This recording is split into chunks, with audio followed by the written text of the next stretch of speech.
I grew up in a pediatrician's home, and I certainly followed the passion that my father had. He'd come and tell me about these amazing stories of where a child who'd been on the brink of death recovered, and just this tremendous sense of joy and satisfaction that gave him.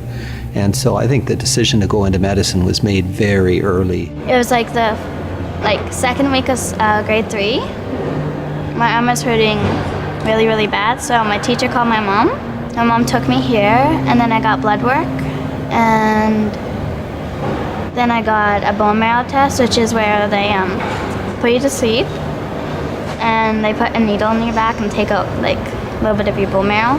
And then they found out that I had AML leukemia. It's like a very intense cancer that you have to have treatment straight for 9 months of chemotherapy.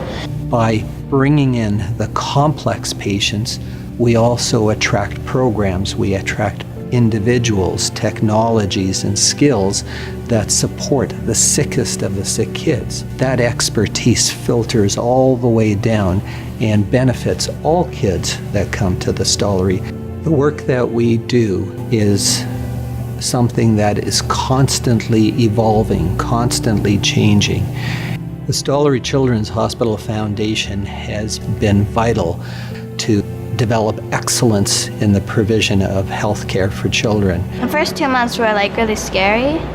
I used to have nurses to hold me down for one needle, but now I'm like fine with needles. They put this like needle in your arm, like this white stuff, and then you don't really count down to 10. You just look around the room for 10 seconds and you fall asleep. And then you don't remember anything, but when you wake up in this other room, and the nurses just ask you if you wanted a popsicle. That's really it.